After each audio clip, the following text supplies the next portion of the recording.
¿Qué cosa es un trabajo espiritual? Del libro Enseñanzas de un iniciado, de Max Seidel. Respecto a este tema vamos a dar algunos extractos del hermoso poema de Longfellow llamado La bellísima leyenda. Solo en su aposento, arrodillado en las losas, el monje, muy contrito, estaba rezando, acusándose de sus pecados de indecisión, y pidiendo fuerzas para un mayor altruismo y para poder resistir las pruebas y tentaciones. Era la hora del mediodía y el monje estaba solitario. De repente, como un relámpago, un esplendor inusitado brilló dentro y fuera de él llenando de gloria su estrecha celda de piedra. Y vio la bendita visión de nuestro Señor, rodeado de luz celestial que le envolvía como si fuera una vestidura y como un vasto manto que le rodease. Sin embargo, no era el Salvador doliente, sino el Cristo dando de comer a los hambrientos y curando a los enfermos. En actitud implorante y con las manos cruzadas sobre el pecho, maravillado, admirado y en adoración, estaba el monje arrodillado y en profundo éxtasis. Y durante esta exaltación oyó de repente la llamada de la campana del convento, que sonaba con tal vehemencia y estridencia del patio al corredor, como nunca lo había oído antes. La campana sonaba llamándole para cumplir con su deber de dar de comer a los pobres, como Cristo lo había hecho, porque él era el limosnero de la comunidad. Entonces su adoración se llenó de tristeza y vacilación, no sabiendo si debía marcharse o quedarse. Dejaría a los pobres hambrientos que le esperasen a la puerta del convento hasta que la visión hubiese pasado.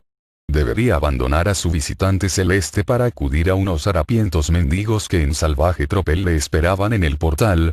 ¿Es que la visión permanecería allí, o volvería después? Entonces una voz en su pecho susurró, muy claramente perceptible, como si entrase por los oídos: haz tu deber, que es lo mejor, y deja lo demás en manos del Señor. En el acto se levantó, y con suplicante mirada se inclinó ante la bendita visión, y despacito salió de su celda para cumplir con su santa misión.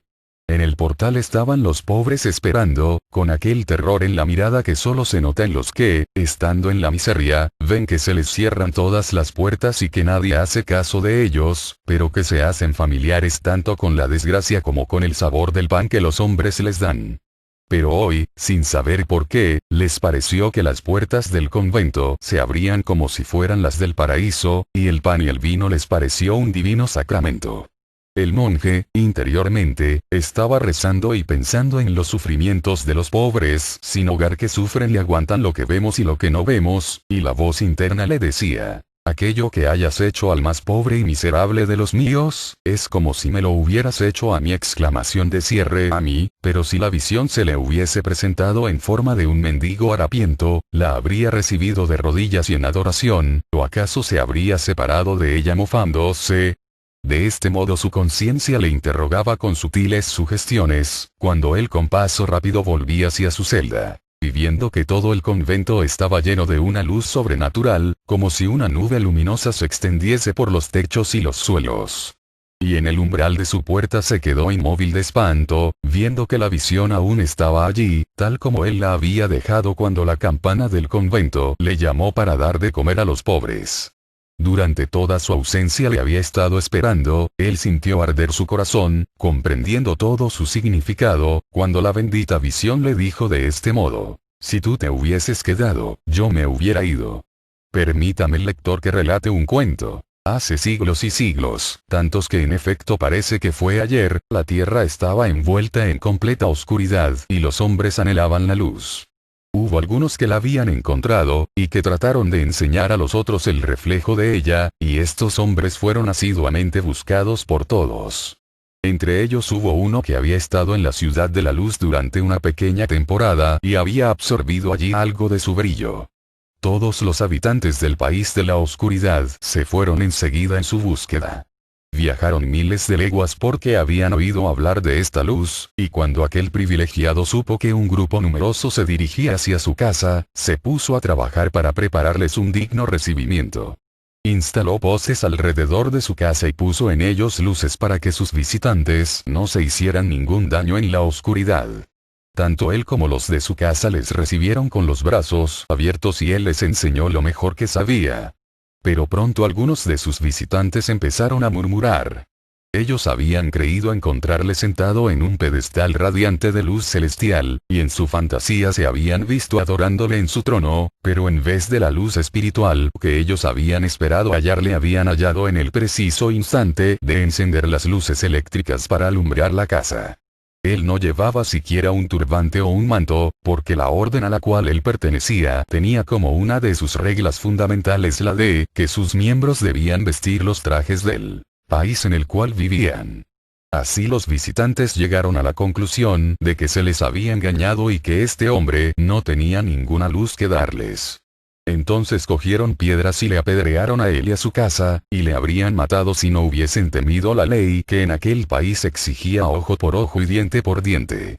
Después volvieron al país de la obscuridad, y si alguna vez veían algún alma que se dirigía hacia la luz, se llevaban las manos a la cabeza horrorizados y decían: no vayas allí, porque aquello no es la luz verdadera, sino un engaño para incautos. Sabemos que allí no hay ninguna espiritualidad. Muchos les creyeron, y así sucedió, en tal caso, así como muchas veces antes, el dicho que está escrito en uno de los libros antiguos. Esto es la condenación, aquella luz ha venido al mundo, pero los hombres prefieren la oscuridad a la luz. Tal como fue en aquellos remotos tiempos de ayer, tal sucede hoy en día. Los hombres corren en todas las direcciones de aquí para allá en busca de la luz.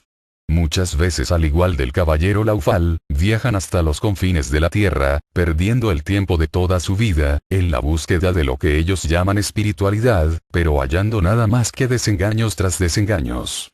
Pero lo mismo que el caballero Laufal, habiendo pasado toda su vida buscando fuera de su hogar, encontró finalmente al Santo Grial en el mismo portal de su castillo, así todos los que buscan honradamente la espiritualidad, tienen que encontrarla y la encontrarán seguramente en su propio corazón. El único peligro es que él, como los mencionados investigadores, pueden perderla por no querer reconocerla. Nadie puede reconocer la verdadera espiritualidad en los demás si no la tiene de cierto modo evolucionada en su propio ser. Por esta razón puede ser conveniente intentar aclarar definitivamente qué es espiritualidad y facilitar una guía que nos conduzca hacia este gran atributo de Cristo. Para lograrlo tenemos que prescindir de nuestras ideas preconcebidas, dejarlas a un lado si no queremos exponernos a un fracaso. La idea generalmente formada es la que la espiritualidad se manifiesta por medio de la oración y de la meditación. Pero si miramos la vida de nuestro Salvador, veremos que no fue la de un perezoso. Jesucristo no estuvo enclaustrado, no se apartó ni se ocultó del mundo. Al contrario, se mezcló con las gentes y les ayudó en sus necesidades diarias. Les dio de comer cuando fue necesario. Curó sus males cuando se le presentó una oportunidad y también les dio enseñanzas. De este modo él era, en el verdadero sentido de la palabra, un servidor de la humanidad. El monje de la bellísima leyenda le vio de este modo cuando estaba sumergido en la oración y en un rapto de éxtasis espiritual. Pero en este preciso momento sonaron las 12, y era su deber el ir a imitar a Cristo, dando de comer a los pobres que le esperaban en el portal del convento. Grande fue, en efecto, para él la tentación de quedarse en su celda, de bañarse en las vibraciones celestes, pero entonces le dijo la vocecita: haz tu deber, que es lo mejor, y deja el resto en manos del Señor. ¿Cómo hubiera podido adorar al Señor, al cual vio dando de comer a los pobres y curando a los enfermos, al mismo tiempo que abandonaba a los pobres hambrientos que estaban esperándole a él en el portal del convento para que cumpliese con ellos su deber? Hubiera sido positivamente una maldad el que se hubiese quedado allí, y por esta razón la visión le dijo a su regreso: si tú hubieses permanecido aquí, yo me hubiera marchado. Semejante egoísmo hubiera sido absolutamente contrario al fin que él perseguía.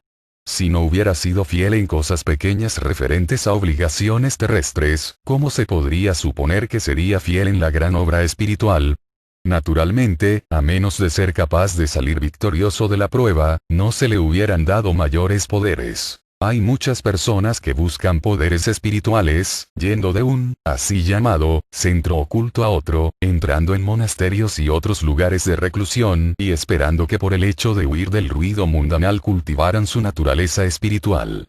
Ellos se absorben en el sol de la oración y de la meditación desde la mañana hasta la noche, mientras el mundo alrededor de ellos está agonizando de dolor.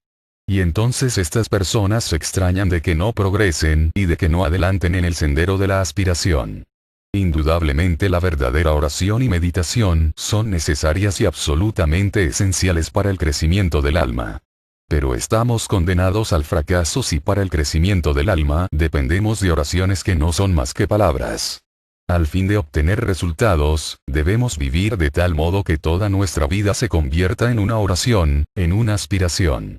Como dice Emerson, aunque tus rodillas no se doblen nunca, al cielo van a parar tus oraciones diarias, y ya sean dictadas para bien o para mal, son tenidas en cuenta y contestadas.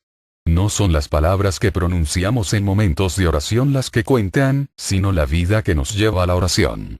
¿De qué sirve rogar por la paz en la tierra el domingo si durante toda la semana nos dedicamos a fabricar balas?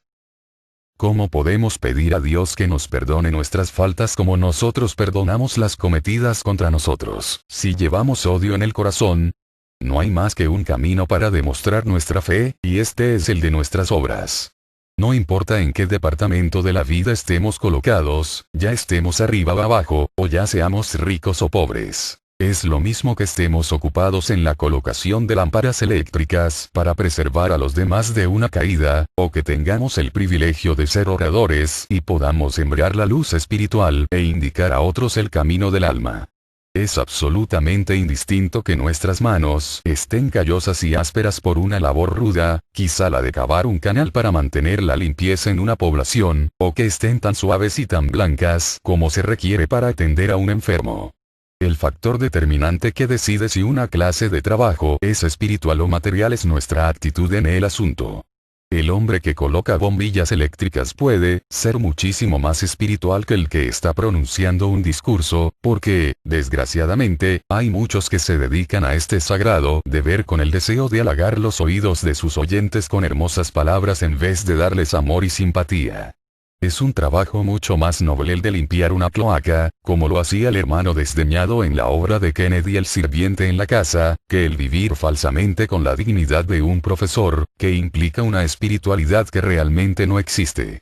Todos los que tratan de cultivar esta rara cualidad que se llama espiritualidad, tienen que empezar siempre por hacer todo por la gloria del Señor. Porque cuando hacemos todas las cosas como para el Señor, no importa qué clase de trabajo hagamos. Cavar la tierra, hacer una invención, predicar el evangelio o cualquier otra cosa, es trabajo espiritual desde el momento que lo hacemos por el amor de Dios y de los hombres.